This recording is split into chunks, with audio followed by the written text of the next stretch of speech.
Advocate Muhammad Shah, നാളെ നിങ്ങൾക്ക് പ്രധാനപ്പെട്ട ദിവസമാണ്. നിങ്ങൾ വലിയ പ്രതിഷേധ പരിപാടിയിലേക്ക് കടക്കുന്ന ദിവസം. വഖഫിലെ മാറ്റം ഭൂമിക്കൊള്ള അവസാനിപ്പിക്കുമെന്നാണ് പ്രധാനമന്ത്രി ഇന്നലെ പ്രതികരിച്ചത്.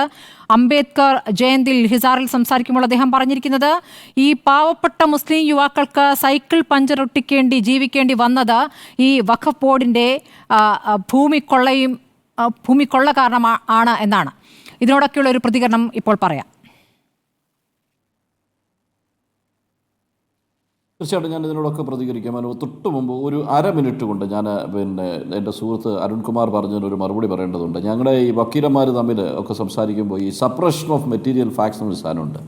ഈ മെറ്റീരിയൽ ഫാക്ട്സ് അങ്ങ് സപ്രസ് ചെയ്തിട്ടാണ് അദ്ദേഹം സംസാരിക്കുന്നത്. ഇപ്പോൾ ഒരു ചോദ്യം ഇപ്പോൾ നിങ്ങൾ ചോദിച്ചു, ആ ചോദിച്ച ചോദ്യത്തിന് അത് വളരെ സ്പെസിഫിക് ആയിരുന്നു. ഇപ്പോൾ വഖഫ് ബോർഡ്, അതായത് ഇപ്പോൾ ട്രൈബ്യൂണലിൻ്റെ വരുന്ന മാസം 19-ാം തീയതി വരെ ട്രൈബ്യൂണലായിട്ടിരിക്കുകയുള്ളൂ. അതിനുശേഷം പുതിയ ട്രൈബ്യൂണൽ വരെ കോൺസ്റ്റിറ്റ്യൂട്ട് ചെയ്യേണ്ട ഒരുപാട് പ്രശ്നങ്ങളുണ്ട്. അതിനിടയ്ക്ക് വഖഫ് ബോർഡ് പോയി ഇപ്പോൾ ട്രൈബ്യൂണലിലെ വിധി വരുന്നതിനെ പോയി സ്റ്റേ ചെയ്തു. അത് 26-ാം തീയതി വരെ സ്റ്റേ ചെയ്ത് വെച്ചു. അതായത് വഖഫ് ഈ ട്രൈബ്യൂണൽ മാറുന്നതിന് ശേഷമുള്ള ഡേറ്റിലേക്ക് സ്റ്റേ ചെയ്ത് വെച്ചു. അതെന്തുകൊണ്ടാണ്? അതായത് ഇവർക്ക് വേണ്ടി മാത്രം പോരാട്ടം നടത്തുന്ന MC മോഹനനും മറ്റു മന്ത്രിമാരും ഒക്കെ ഉണ്ടല്ലോ. അപ്പോൾ അതാര് പറഞ്ഞിട്ടാണ് വഖഫ് ബോർഡ് പോയത്? ഇനി സെക്ഷൻ 97 അധികാരം ബോർഡിന് ഗവൺമെൻറ് ഉണ്ട് എന്ന് ഞാൻ സ്പെസിഫിക് ആയിട്ട് വീണ്ടും പറയുന്നു. ഏത് ട്രൈബ്യൂണലിൽ കേസ് ഉണ്ടെങ്കിലും ബോർഡിന് മേലുള്ള അധികാരത്തിൽ ഒരു 97 ഇഷ്യൂ ചെയ്താൽ ബോർഡ് ഇഷ്യൂ ചെയ്ത കാര്യങ്ങൾക്ക് മാറ്റം വരുത്താൻ ബോർഡിന് സാധിക്കും. അത് മാറ്റിക്കഴിഞ്ഞാൽ ട്രൈബ്യൂണലിലെ കേസ് ഇൻഫ്രാക്ചേഴ്സ് ആവും. വളരെ സിമ്പിളാണ്. ഇതൊക്കെ അരുൺ അറിയത്തില്ലാത്തൊന്നുമില്ല, അരുൺ നന്നായിട്ട് അറിയാം. അപ്പോൾ അതുകൊണ്ട് അങ്ങനെ ഇരിക്കുമ്പോൾ ഇതിന് മറുപടി പറഞ്ഞിട്ട് എന്തുകൊണ്ടാണ് ഇപ്പം നിങ്ങൾ നീട്ടിക്കൊണ്ട് പോകുന്നത്? നിങ്ങളെന്താ 3 ആഴ്ച ഇപ്പം കിരൺ റിജ്ജു ചോദിച്ചിട്ടുണ്ട്. കിരൺ റിജ്ജുവിൻ്റെ 3 ആഴ്ചയ്ക്ക് സമയം ഉണ്ടാക്കി കൊടുക്കാൻ വേണ്ടിയാണോ ഇപ്പോൾ സ്റ്റേ മേടിച്ചു കൊടുത്തിരിക്കുന്നത്? അതിന് മുമ്പ് തീരരുത്. കിരൺ റിജ്ജുവിനെ കൊണ്ട് തീർപ്പിക്കാൻ വേണ്ടിയാ നിങ്ങളിപ്പോൾ സമയം മേടിച്ചു കൊടുക്കുന്നത്? ഇതുവരെ ചെയ്ത പണികൾ ഇങ്ങനെയൊക്കെയല്ലേ? പിന്നെ മറ്റൊരു കാര്യം കൂടെ പറഞ്ഞേക്കാം.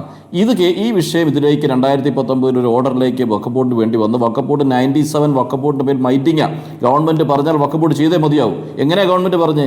2008 ഒരു പാർട്ടി സഖാവായിരുന്ന, ഇലക്ഷന് മത്സരിച്ചിട്ട് പാർട്ടി സഖാവായിരുന്ന ഒരു റിട്ടയർഡ് ജഡ്ജിയെ വെച്ചിട്ട് ഒരു റിപ്പോർട്ട് ഉണ്ടാക്കി, നിസാർ കമ്മീഷൻ റിപ്പോർട്ട്.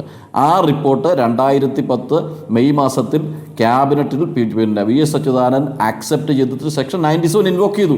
എന്നിട്ട് പറഞ്ഞു ഇത് മുഴുവൻ തിരിച്ചു പിടിക്കാൻ പറഞ്ഞു. തിരിച്ചു പിടിക്കാൻ അന്നത്തെ VS സർക്കാർ ഡയറക്ഷൻ കൊടുത്തതിന് ശേഷം അത് നടപ്പിലാക്കാത്തതിൻ്റെ പേരിൽ 2016 ഹൈക്കോടതി ഡിവിഷൻ ബെഞ്ച് ബോർഡിന് ഡയറക്ഷൻ കൊടുത്തു. അത് കംപ്ലൈ ചെയ്യാത്തതിൻ്റെ പേരിൽ 2019 കണ്ടംപ്റ്റ് വന്നു. കണ്ടംപ്റ്റിൽ നിന്ന് രക്ഷപ്പെടാൻ ഇട്ടിരിക്കുന്ന ഒരു ഓർഡർ മാത്രമായി വന്നു. അതിനുശേഷം TK ഹംസ വന്നതിന് ശേഷമാണ് നോട്ടീസ് കൊടുത്ത് തിരിച്ചു പിടിക്കാൻ പോയത്. ഇത്രയും സപ്രഷനായിരുന്നു. ഇത്രയും കാര്യം അങ്ങ് മറച്ചു വെച്ചിട്ട് ഞങ്ങൾ ഭയങ്കര എൻ്റെ കുഞ്ഞാടി വേണ്ട. റീസെൻ്റായിട്ട് ഇപ്പോൾ ചെയ്ത കാര്യത്തിൻ്റെ കാരണം ഒന്ന് പറയും. ആര് പറഞ്ഞിട്ടാണ് ചെയ്തത്? മുഖ്യമന്ത്രി പറഞ്ഞിട്ടാണോ ചെയ്തത്? അതോ വകുപ്പ് മന്ത്രി പറഞ്ഞിട്ടാണോ ചെയ്തത്? ഈ വിഷയം ഒരു കൺസെൻസസിൽ പോലും ട്രൈബ്യൂണലിൽ റിട്ടയർ ചെയ്യുന്നതിന് മുമ്പ് തീർക്കാമായിരുന്നില്ലേ? അതിനെന്താ നിങ്ങൾ ശ്രമിക്കാതെ? പിന്നെ ആരുടെ കണ്ടിട്ടാ നിങ്ങൾ കാര്യത്തിലേക്ക് വരാം.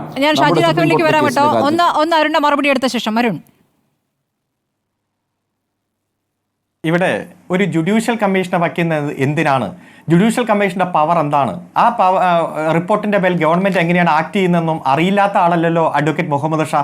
ഇവിടെ നിസാർ കമ്മിറ്റിയെ വച്ചത് വഖഫ് പ്രോപ്പർട്ടി മുഴുവൻ വിഷയങ്ങളുമായി ബന്ധപ്പെട്ട് അതിൽ ഏറ്റവും അവസാനത്തെ ഒരു ഇടമായിരുന്നു മുൻപ്. ഞാൻ പറയാം. അപ്പൊ അതുകൊണ്ട് ഒറ്റ മിനിറ്റ് ഇവിടെ 2019 നിങ്ങളുടെ നേതാവ് വഖഫ് ബോർഡിന്റെ ചെയർമാൻ ആകുമ്പോൾ ഇത് വഖഫ് പ്രോപ്പർട്ടി ആയിട്ട് അംഗീകരിച്ച പ്രൊസീഡിങ്സ് ആരംഭിച്ചത് EP നമ്പർ 685/2008 ആണ്. അതായത് 2008 മുതൽ ആരംഭിച്ച 11 വർഷത്തെ പ്രൊസീഡിങ്സിന്റെ ഭാഗമായി 2019 ഇത് വഖഫ് പ്രോപ്പർട്ടിയാണ്, മുനമ്പത്തെ പ്രോപ്പർട്ടി എന്ന് കണ്ടെത്തി. പക്ഷേ നിസാർ കമ്മിറ്റിയുടെ റിപ്പോർട്ടും മറ്റു കാര്യങ്ങളെല്ലാം ഈ പ്രൊസീഡിങ്സ് ആരംഭിച്ചതിന് ശേഷമാണ്. ഒന്നാമത്തെ തെറ്റിദ്ധരിക്കൽ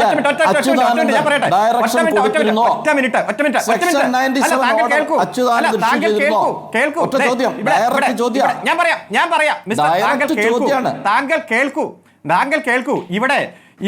ഇവിടെ ബെച്ചു കുര്യൻ തോമസിന്റെ ജഡ്ജ്മെന്റ് ആണല്ലോ ആദ്യം വന്നത്. ആ ജഡ്ജ്മെന്റിൽ തുടരായി ഈ കമ്മീഷന് തുടരാമെന്ന് മാത്രമാണ് ഡിവിഷൻ ബെഞ്ച് പറഞ്ഞത്. ആ ഉത്തരവിന്റെ 18-ാം പേജിൽ 30-ാമത്തെ പാരഗ്രാഫിൽ അവസാനത്തെ വാചകം ഇവിടെ ബോർഡിലോ ട്രൈബ്യൂണലോ പെൻഡിംഗ് നിൽക്കുമ്പോൾ സെക്ഷൻ 97 ഇംപ്ലിക്കേറ്റ് ചെയ്യാൻ പാടില്ല എന്ന് തന്നെയാണ്. ഒരു മിനിറ്റ് 2 മിനിറ്റ്. ഇപ്പോ അവസാനം പോയി ബോർഡ് പോയി സ്റ്റേ മേടിച്ച് അതിൽ ഈ ഗവൺമെന്റിന്റെ തലയിൽ വയ്ക്കുന്ന നിങ്ങളുടെ ഈ ആരോപണം ഉണ്ടല്ലോ, ഇതൊക്കെ ജനങ്ങൾക്ക് മനസ്സിലാവും. ഗവൺമെന്റ് ഈ വിഷയത്തിൽ ക്ലാരിറ്റിയാണ്. ഞാൻ പറഞ്ഞല്ലോ ആരാണ് ഈ പ്രോപ്പർട്ടി വഖഫ് പ്രോപ്പർട്ടി ആയിട്ട് കണ്ടെത്തിയത്? ആരാണ് നികുതി അടച്ചതിനെതിരെ ഹൈക്കോടതി അല്ല ഇവിടെ നിയമസഭയിൽ പ്രമേയം കൊണ്ടുവന്നത്? ആരാണ് സംരക്ഷണ സമിതി മുനമ്പം സംരക്ഷണ സമിതി എന്ന രൂപത്തിൽ ഈ കേസുകൾ കൊണ്ടുപോയി നടക്കുന്നത്? ഇതൊക്കെ പകൽ പോലെ വ്യക്തമാണ്, എല്ലാവരുടെയും മുന്നിൽ പകൽ പോലെ വ്യക്തമാണ്. എന്നിട്ട് പ്രസ്താവന കൊടുക്കുമ്പോൾ ശ്രീ വി ഡി സതീശനും ലീഗിന്റെ നേതാക്കന്മാരും മറ്റു തരത്തിൽ പ്രസ്താവന കൊടുക്കും. പകലും രാത്രിയും വ്യത്യസ്തമായിട്ടുള്ള നിലപാടെടുക്കും. അത് ഗുണം ചെയ്യുക ബി ജെ പിക്കാണ്. ആ ബി ജെ പിയുടെ നിലപാടിനെയാണ് നിങ്ങൾ തിരിച്ചറിയേണ്ടത്. നിങ്ങൾക്ക് ഈ ഗവൺമെന്റിനെ ആക്രമിക്കാൻ വേണ്ടി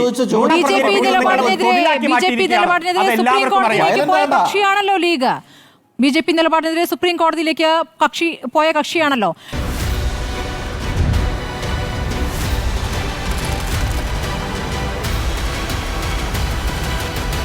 ഡിബേറ്റ് വിത്ത് സ്മൃതി പരുത്തിക്കാട്.